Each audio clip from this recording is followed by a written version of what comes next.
Hello everyone, welcome back to another episode of Queen's Park for Life. As always, I am your host, Glenn Marshall. After a weekend off for the King's birthday, we're back into things. This week sees me bring on 2022 Club Player of the Year and National Flooring Apprentice of the Year, Calem Castle. How you going, bro? Yeah, I'm good. Thanks for having me. Yeah, cheers for coming, man. About time, eh? Yeah, I think so, yeah. A year overdue, eh? So Yep, for sure. It's definitely time. Did you get up for the Champions League this morning, mate? Yeah, tried. I don't really support either of those two teams, so yeah, neither. It wasn't too exciting for me, but... You're probably still hungover from the West Ham victory, were you? Oh, yeah. Had a few beers after that one, but yeah, nothing too crazy. Still had to work the next day, so... True. Still celebrating it, though. Righto, mate, we'll crank straight into this.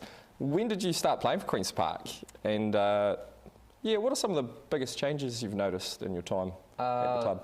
So I think I started football overall in about, I think it was 2013. It was 2013 or 2014, one of those two. Bit of a late bloomer, I guess, but yeah, started about that age. And I mean, probably the main changes I've noticed is, from what I can tell, is like kind of atmosphere of the club. It felt like when I kind of first started that, I don't know, it was kind of just, we're just there to kind of play, just to make up a number, whereas now we're like, we've got the ambition and we're really chasing trophies, I guess. Yeah, a bit more ambition, you reckon? Yeah. No, that's probably a fair take. We were certainly the Donald Gray team was going through a transitional stage, I think we'll say, in sort of those years when you were first there. So did you, how old were you when you started playing? How old were you?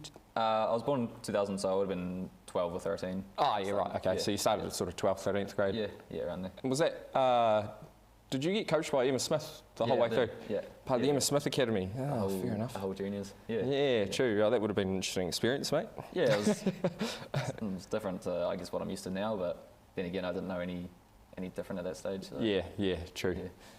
Yeah. You've obviously played in the SPL for Queen's Park and for sort of a Southland combination team. What, in your opinion, are like the biggest similarities and differences between the two squads that you've noticed? Similarities is probably a hard one. There's not too many similarities with that. There's a lot of differences.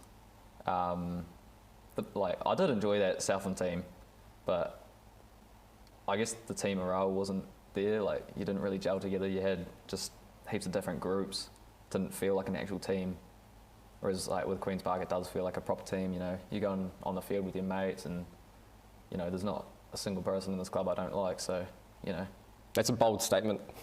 I mean, there's a few that are there, but there's no one I don't actually dislike. So, I mean, that's a good start considering the club is quite big, to be fair. So, yeah. Your brother Jaden joined the club this year. He did. How's that been, mate? Oh, it's been awesome, eh? He played football a few years ago for Southend, and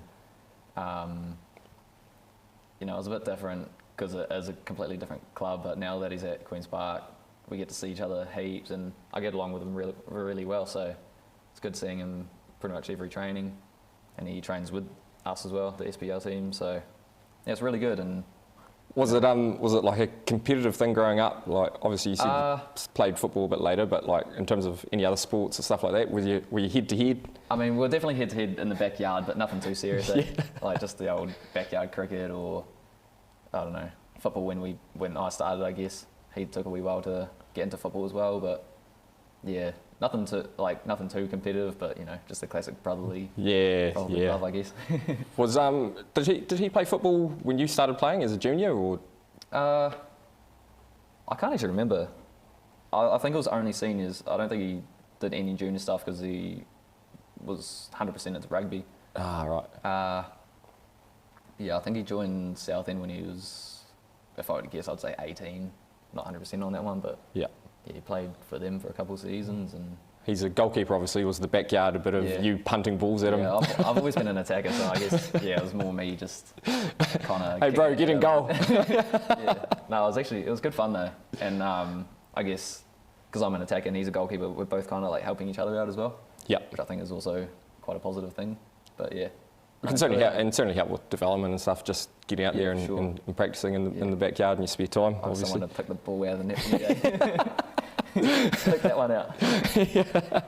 Yeah, I do notice You sort of love coming up against them with the old training games, eh? Yeah. It's weird though. It feels weird just coming up against my brother like in training. I'm slowly getting used to it, but yeah, no, it's a good time. I love it actually. Personal goals for yourself this season. Obviously, we're sort of halfway through the season at this stage, but I guess for the remainder of the season, what goals have you sort of set for yourself? I don't really have any personal goals. It's more kind of like team goals. But I mean, I've kind of made that transition from a defender at the start to it feels like I'm going to be attacking more. So hopefully I can get a few more goals in me. But team-wise, I'd say the main goal was obviously to stay up. But the way we've been playing lately, I don't see why we can't still push mid-table. So that would be ideal. Yep. No, we're certainly on the hunt for points, aren't we? But yeah, the performances are there. Yeah. We're just not getting the results. Yeah, no, that's all it is, eh? Yeah, look, it is what it is. We'll talk about the results in a wee bit anyway, mate. Your favourite moment or moments so far as a Queen's Park player, juniors or seniors? What have you got for us? There's actually a lot of great moments in this club, eh?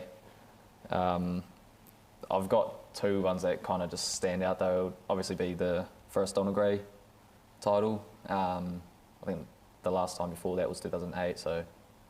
It was, yeah. Was it 2020 that we won it? Yeah, it was 12 years, I believe. Yeah, so 12 years difference. So, yeah, finally winning that, getting that back in the club, that was real good. And obviously the celebrations that night were... menacing. Yeah, to say the least. Menacing. There was a broken wrist and a broken... Ankle, I think? Yeah. No, that was a good time. Probably second to winning the league would be winning the Charity Cup against Old Boys a couple of years ago as well. Yeah. I guess just probably the way it happened, Nick Edwards scoring in like the last minute. Send it to penalties. And then, take it to penalties, and I guess me having the final penalty to, I guess, win it as well. Oh, did you take the last one? Nice. Yeah, it was on my birthday as well. And oh, true. Well, what a day, isn't it? Yeah, You're going to remember that birthday. About the club as well, everyone just came to me. I think they even picked me up and started throwing me and started singing the happy birthday song.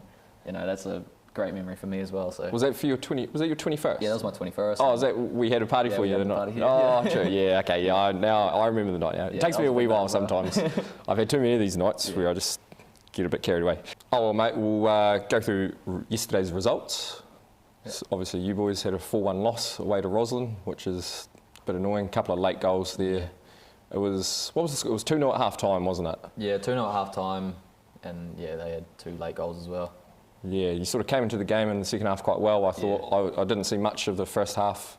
We had it on the TV here in the club rooms. I was busy running around serving beers and things. But yeah, after you scored, we sort of had a bit of momentum and putting them under a bit of pressure. Yeah. And then I'm not sure exactly what happened. Things got a bit crazy. Anton got sent off. Oh, it was a lot of pushing and shoving, and I guess just the heads went, and shit happens, I guess.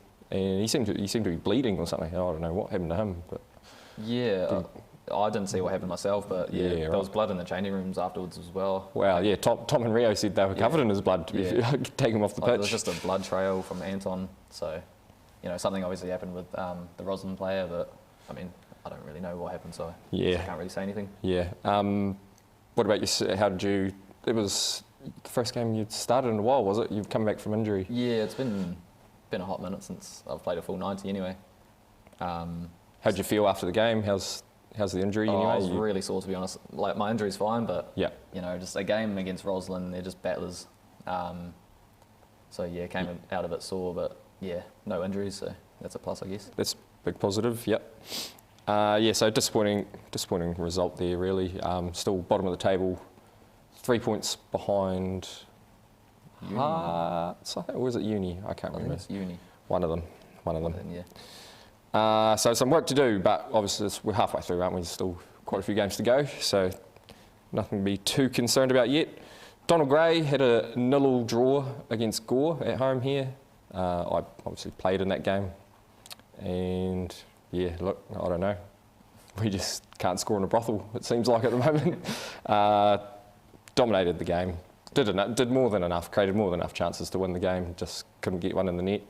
And when we finally did get one in the net, there was an offside call, which was the correct call. So, a bit disappointing for the two top men's teams, to be fair.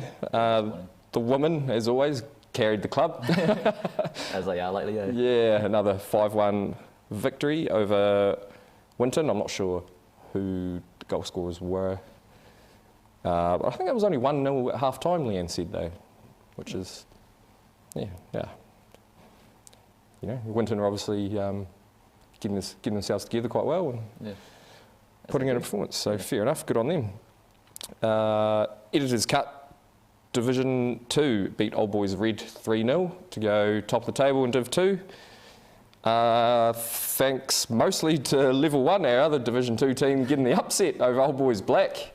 But those games were played beside each other, I think, at the same time at Waverley Park. Yeah, so it's an interesting dynamic there with Old Boys Black dropping points. They beat what's meant to be a better Div 2 team and then lose to the second team. It's, football's a funny game, isn't it? And so you just cut Div 2, have it all to play for next week, I guess. 1 game remaining. Get the win, get the cup. Righto, man, we'll crack into this quiz segment of the show. How this works is there's 5 questions. You get 10 points for a correct answer, and I'll give you roughly 10 seconds to answer each question. And what I'm going to do is slightly move my iPad.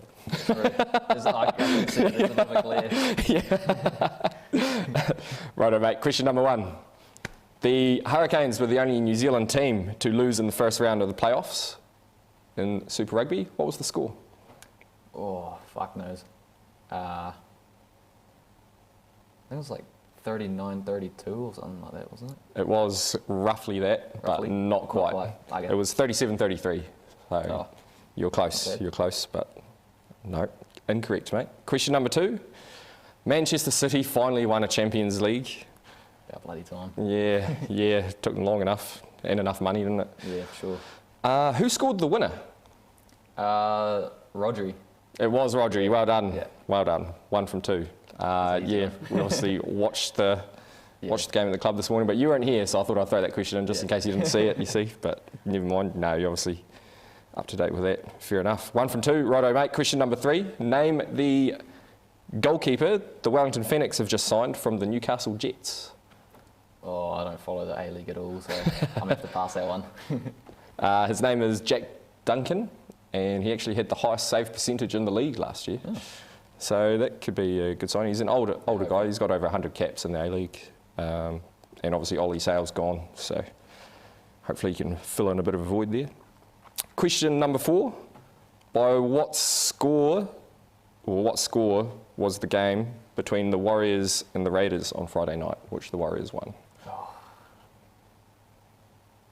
I don't know. I'm going to have to pass that one as well.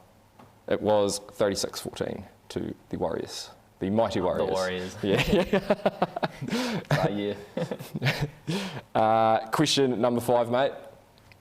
Name the New Zealand tennis player who lost the mixed double finals at the French Open on Friday. The question is name a New Zealand tennis player, probably. I don't even know one. I thought I might maybe know that, but no, I got no clue. No clue? Yeah. It was Michael Venus. Yeah, I wouldn't have got that one. Yeah, true. Oh, well. So what have we got there, mate? 1 out of 5, is it? Yeah, I think so. Yeah, 1 out of 5. That's a bit rough. You've got some work to do outside, mate. We'll pop outside and get some shots underway. See how you go. Yep. Oh, well, Calem, you scored a wee header yesterday, mate. I did, yeah. So you'll be sort of setting expectations quite high here, I imagine. Yeah, hopefully. Hopefully I can carry that on today. What are you looking for here, mate? I'm getting them all into the small goal, eh? All of them. Love the no confidence. point aiming for anything else, eh?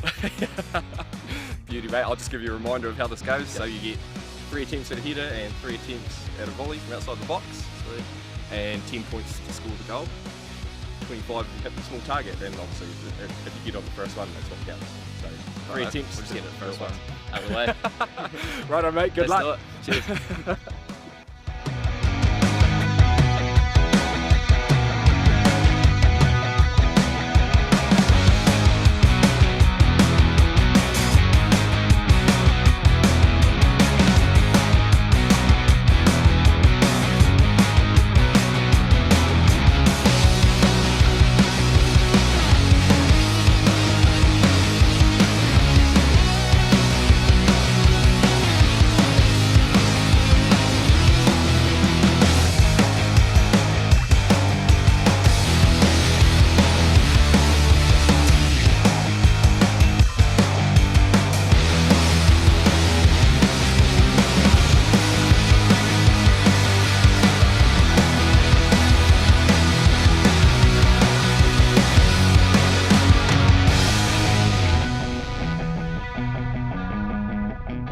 mate. There was plenty of confidence in the pre-shot interview.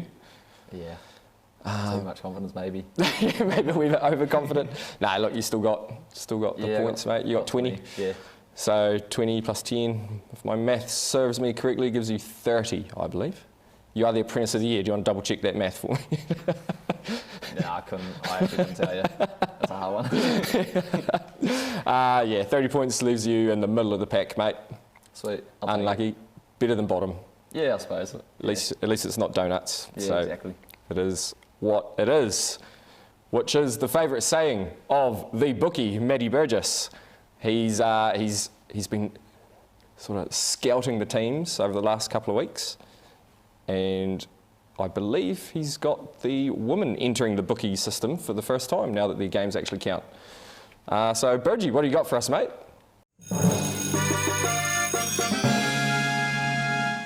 Welcome to another edition of Burgie's Bookies. This week we have for you Donald Gray qualifier, Queen's Park versus Tianao, form line. Queen's Park drew 0 with Gore last week. Tianao lost 10-4 to Wahaupai. Odds are Queen's Park $1.05, draw $5, Tianao $10. Women's Premier Division, Queen's Park versus Old Boys, form line. Queen's Park beat Winton 5-1 last week and Old Boys beat Thistle 3-0. Odds are Queen's Park $1.40, draw $3, Old Boys $3.50. Please gamble responsibly.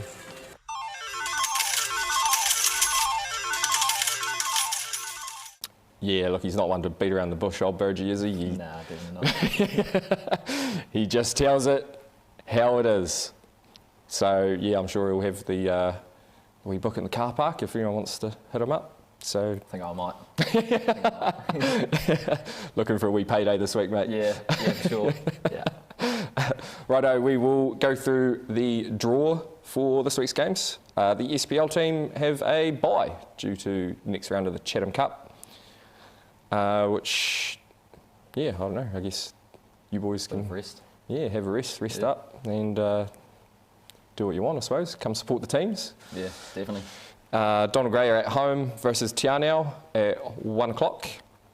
The women are also at home versus Old Boys at 3 p.m. So that's obviously the big game for them. Top of the table clash. Yeah. Wow. And there's no reason the whole club can't be here supporting really, except the Div 2 boys. So getting behind them, it's the biggest game of the season by a country mile. Well, they're only 2 weeks into the season really, but still a big game. Yeah, massive game. Could potentially be the title decider. So good luck to them. Editors Cup Division 2 at home at Surrey Park 4 versus Wyndham at 2:45, which is also more or less a title decider. Wyndham, I believe, are in second place, a point behind. So winner takes all there. And if the game does eat up at a draw, I believe Old Boys Black can come through and win Division 2 with a win and plus 3 goal difference, something along those lines. So I tell you what, it's been a while since it's been a fierce battle in the old Div 2 ranks, to be fair. So she's all. When I was last playing Div 2. So she's all to play for at 2:45, Surrey Park 4. And Level 1 Division 2 at home, also at Surrey Park 4 against Old Boys at 1 o'clock.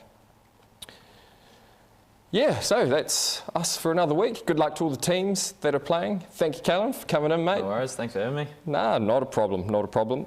Yeah, look, good luck for the rest of the season. Hopefully no more injuries. We sort of fingers crossed, eh? definitely need you on the pitch, not watching. So, yeah, good luck and thank you. See you next time. Queen's Park for life. Queen's Park for life.